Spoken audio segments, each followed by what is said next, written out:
So Magic Mike's Last Dance has been a movie in development for quite a while now. The last Magic Mike movie, Magic Mike Double XL, came out all the way back in 2015. It followed up the first Magic Mike movie in 2012.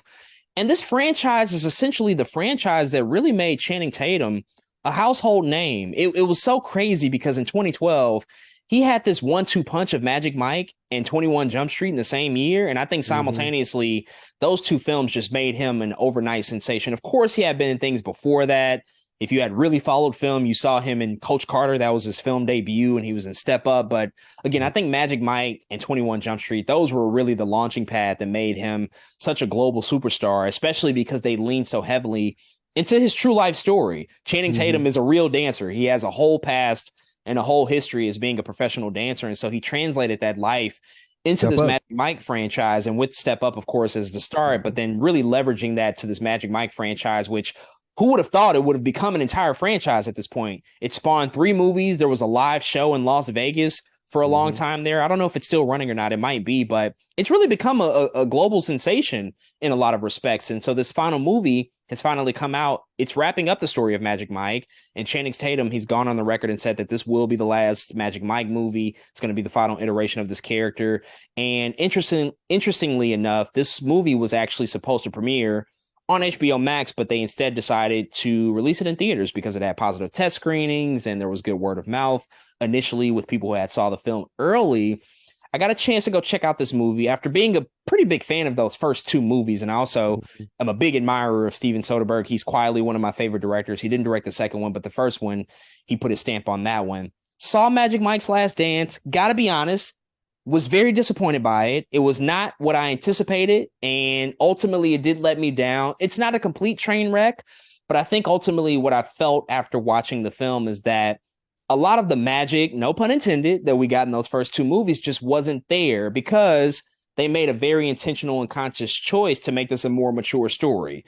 Obviously, both Hmm. Channing Tatum and the Magic Mike character have gotten older. They're in their 40s. They're transitioning to a new phase of their life. A lot of this film is about the identity of Mike as a character and what is he gonna spend his time doing. We see him start off as a bartender basically for different events that happen around Miami, and so he's no longer professionally dancing as a male dancer. But as a bartender, his life isn't really satisfied and fulfilled because we know that he's much more talented than just doing that. Hmm. No shot against bartenders, but he meets Selma Hayek's character, who is insanely rich because of a person that she was formerly married to.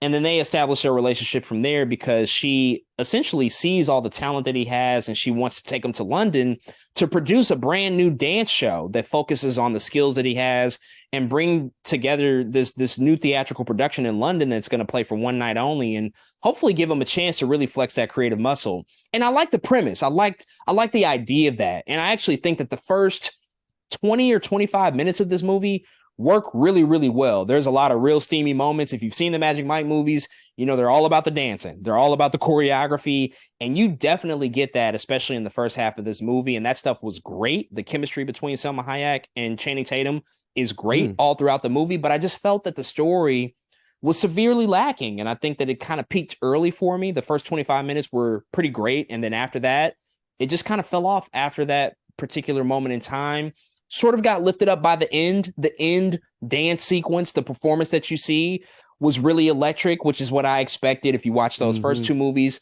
there are similar final act sequences that kind of live up to that same stature. I felt the same way here, but I don't think that the impressive choreography, all that stuff, really matched a story that I felt like was lacking for the most part, a story that I can never really buy into. And so Hmm. I was sitting there for the most part a little uninterested by everything that I was seeing and kind of turned off by the fact that it just didn't have that same sort of liveliness that I think the first 2 had. It's also important to note that much of the supporting cast that you see in those first 2 movies, they're not present here. They're not really Hmm. at all. Kevin Nash is not back. We know Matthew McConaughey, he was in that first one. He didn't come back for the second one, but he doesn't come back. Right. Well, all those guys that were a part of those first 2 movies, they don't really have a presence here nearly at all. And so I think that because of that, there's also this missing component, this missing element of magic from this film as well. And so I left disappointed, which is unfortunate because I really did have high hopes for this, that they were going to end it off on really big terms and ended in their own way that was going to be really satisfactory for what they built up until this point. But for me, it just didn't deliver that, and I kind of wanted more out of it.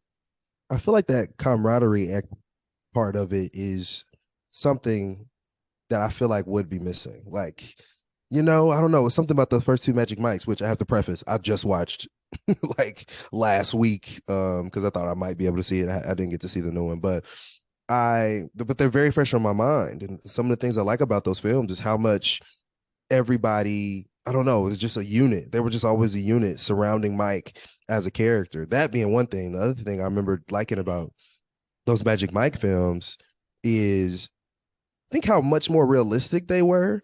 The way the first one ends is like, spoiler alert, the first one ends is like, I'm done dancing. I'm like, dang, for real? Like, I was just really surprised, like, in seeing some of the ending of those films. So I'm wondering, I don't know, it seems like those were important aspects that seem to be missing out of the Last Dance. Magic Mike's Last Dance is that group. Of course we knew the dance was going to be good. Like you said, Channing Tatum is a chain dancer, a trained dancer, but yeah, you got to have the story to back it up, man. So that's what it sounds like. Also, isn't it pretty long too? Like 2 hours?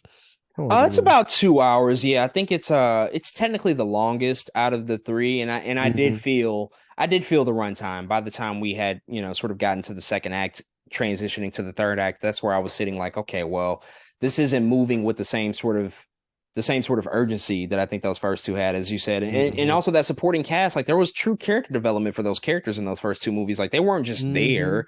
I think that You knew their names. yeah, they really dove in deep in that second one, and so that was definitely a missing component. I should also say, to be completely honest with you, in the movie theater, there was a mouse in the theater that I actively saw running across the floor for a long, long time, and that definitely influenced my viewing experience because I was in there very worried and concerned for myself because there was a mouse in the theater. What? Yes, it was our theater that we typically go to. It was AMC Lincoln Center, and I was not pleased because What? that shit was not cool, and I Were was you in Dolby? yeah, in Dolby, and there was a mouse actively What? just running for the entire movie. I saw it at least three times, and so I was distracted. Just to put that out there. So, folks, if I watch this on HBO Max in like 90 days and all of a sudden have a little bit of a change of heart, that might be why. I'm just gonna put that out there and just leave that there for now. But folks, those are our thoughts on Magic Mike's Last Dance. If you've checked out this movie, definitely hit us up and let us know what you think.